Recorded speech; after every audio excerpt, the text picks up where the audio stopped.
Yo! Yo! Yun. Ayun na nga. Diretso na natin to, no? Tanongin kita, Papa Denso. Oo, Sige, G.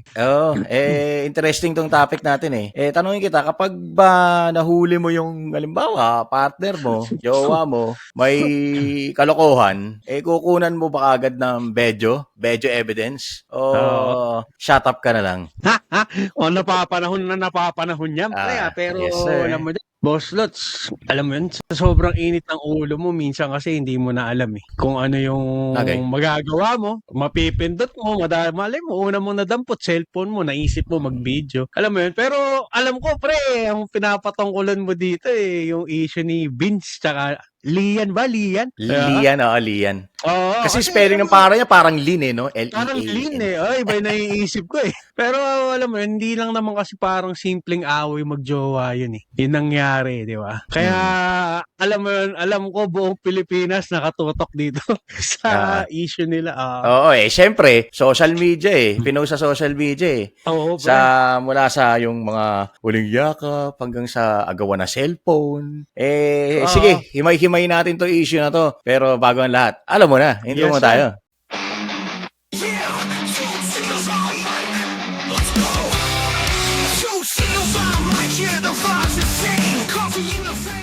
So, eyo na nga. Welcome back mga katotpi. Pakilala muna tayo. Pakilala muna tayo. Ako nga palang yung boss na sa yung tito yung medyo galit lang. Yes sir, at ako naman ang inyong Papa Denjo, yung tito mo na laging galit. Na tipong mas galit pa kay Vince At times. Pero ito sa pagkakataon ito hihimay-himay natin tong issue ni Vince at ni Lian. So ikaw, Boss Lods.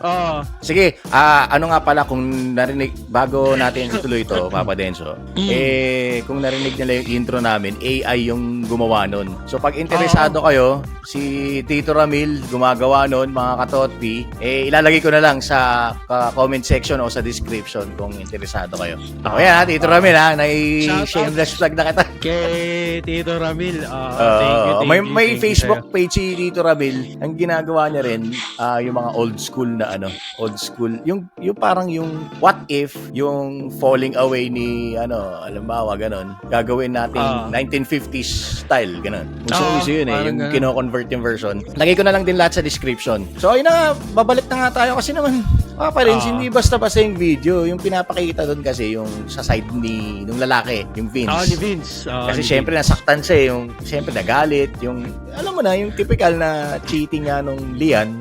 So ang dami nagulat kasi mukhang okay daw sila doon sa previous. Although hindi naman technically ako nakatutok sa kanila. Parang sa social media daw okay daw sila, pero ayun na nga, yun ang sunod na mga nangyari. Oo. Pero alam mo kasi matindi dyan, pre. May boyfriend pala tong Lian, pre, na kumbaga may legit nang siyang boyfriend, ganyan. Kasi hindi ko naman pinanood or binasa yung lahat ng screenshot na parang pero may linyahan kasi yung ate mo dito na parang ginagamit lang niya tong si Vince na parang ginamit service. Yun ba yun yung para sa auto?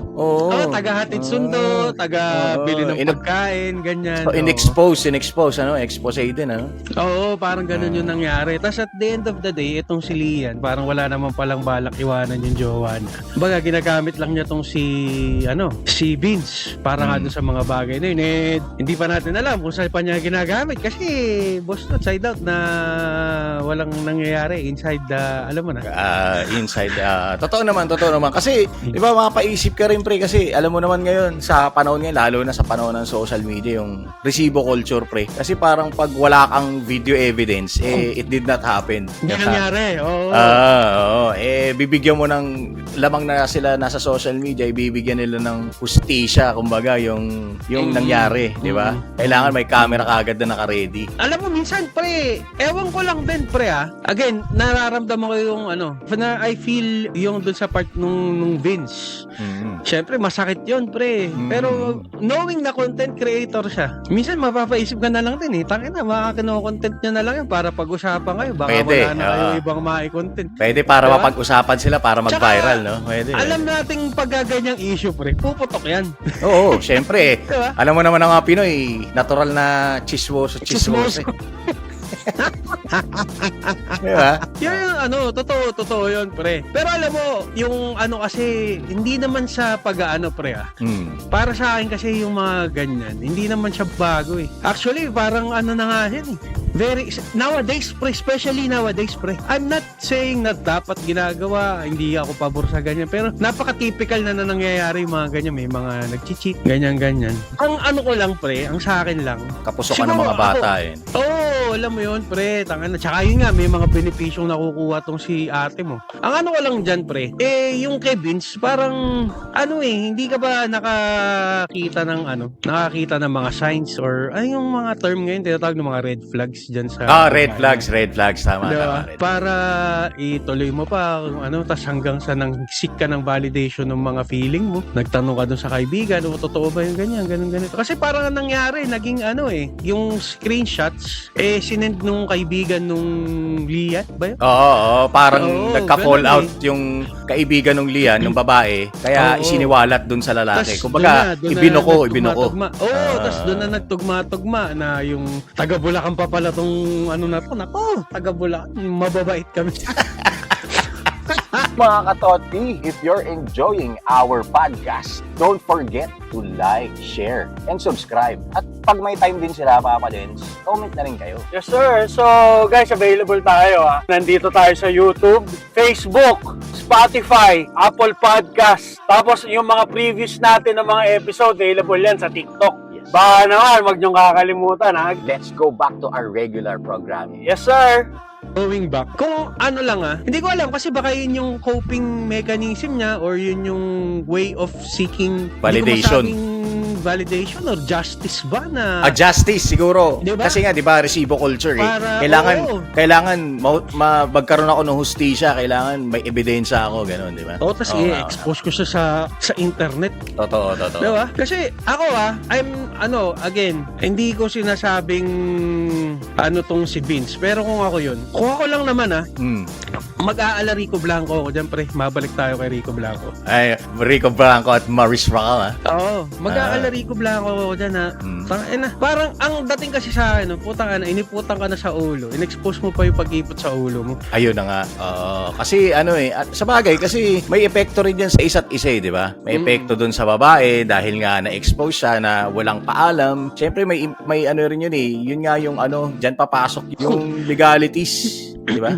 Yung mga legalities and shit. Kaso, pre, ang naman dyan, pre. Actually, medyo magandang topic yan, pre. Medyo medyo hati ang opinion ng madla dyan eh. Oo, totoo. May nagtatanggol, meron namang, sige, dapat lang na-expose siya. Oo. Kasi sinasabi nila na, daw yan, yung cyber libel, ba yun? Diba? Pero, ang ko dyan is, hindi parang, para sa akin kung iisipin mo siya, parang hindi naman siya magpo-fold doon eh. Kasi unang-una, hindi naman tago kay Lian na binibideo siya.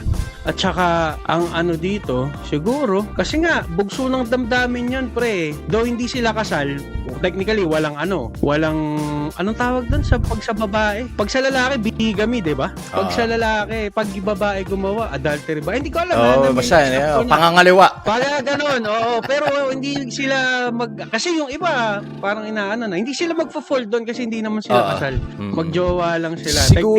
Siguro pre, ang mangyayari dyan, base doon sa mga, yung ibang interview doon sa mga abogado, parang yung sa data privacy at saka yung anti-bashing law, yun doon siya magpo-fall. Kasi nga expose na parang walang pahintulot, tapos syempre yung mga naman yung pwede naman kasuhan yung mga bashers, yun naman naman magpo-fall yung iba doon. So yun nga. Kaya parang hindi ko ako ako diyan, pre, parang nagegets ko yung point ni Vince na siguro yun yung way of protecting himself.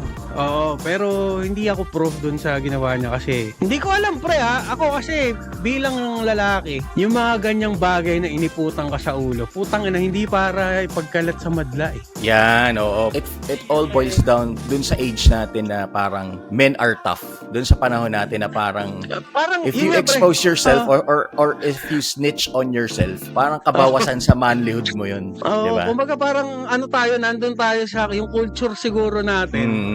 Bilang may edad nandun tayo sa keep your mouth shut, suck it up, move on. Oo. Diba? O kaya, kung gusto mo, pre, wag mo nang i-expose yung video sa online mo. Ang gawin mo siya as evidence kung gusto mo magsampa ng kaso. Magkakaso ka.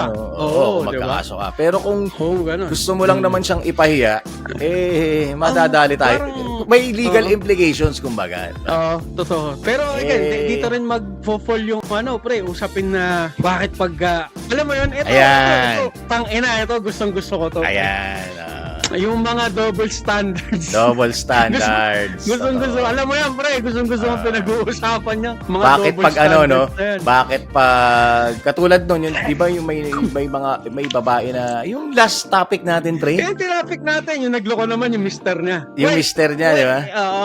May It's a explicit different kasi- content pa nga eh. Oo, pero yung kasi kasal sila. Pero then again, mga katotpi, ang ano natin dito is yung pag-post mo online different story yan kasi kasal sila. Hindi tayo nagdi-deep dive doon. Ang inaano natin dito, bakit pag yung lalaki nagloko, kasi in-expose ng babae, Ano?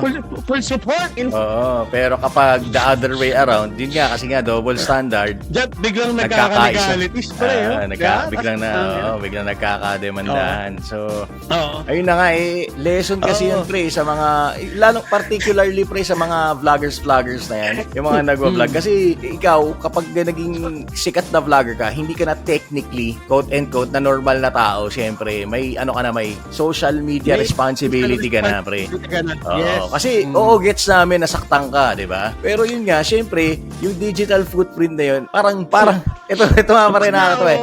Once you are tagged a bitch, you are a bitch forever. So, I'm not talking about the girl, yung Lian. I'm talking about the guy. Kasi parang, tangina, that's such a bitch move. Parang ganon. Diba? Parang So, ganun. Tsaka, ayun. ang ano pa dyan, pre, ang nakakatawa pa dyan, lumalabas pa yung mga dyan, may mga nagwa-white knight pa. Linis-linisan? Linisan, yung tipong, Ay. yung tinitira nila yung Vince na, Vince, mali yung ginawa mo, pagtatanggol ko si Lian, ganyan-ganyan, kasi pinahiya mo siya, ganyan-ganyan. Huwag kami! Wag kami. Tangina. Vested interest yan, linis-linisan. Wag kami. Alam ko yung totoo interest mo. You're in it for the Manwari Pasay. ka pa. Yung mga white knight dyan, basang-basa na yung mga galaw nyo. Lumang Wala na tugtugin bang na iba? yan. Pag kala nyo naman, makakascore kayo ng makakascore. I'm sorry for the term, Dahil nyo pa yung mga bakla, Naikinood ka lang no? Masyado Oo. kang mapanghusga. Tsaka masyado ka invested dun sa... Oo.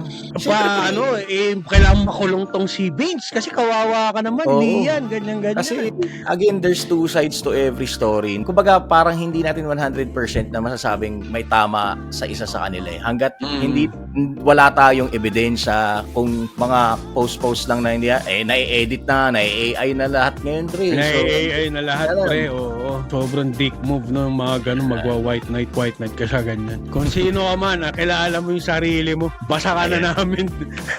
So, ayan mga katotpi, medyo mahaba na naman ang aming kwentuhan dito sa The Opinionated Titos Podcast.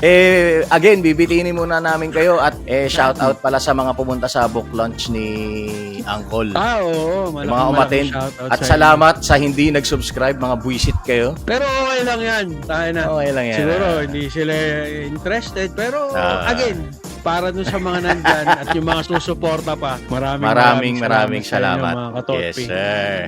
So yun, hanggang sa muli, mga katotpi. Papaalam na pala muna kami sa inyo. Paalam mo Mga tayo. katotpi, ako nga pala uli ang inyong Papa Densyo. Yung tito mo na laging galit. At ako nga pala yung Boss Lots, ang yung titong slightly galit lang. At kami ulit ang The Opinionated Titos Podcast. Marami pong salamat. Yes, sir. Hanggang sa uulitin. Peace.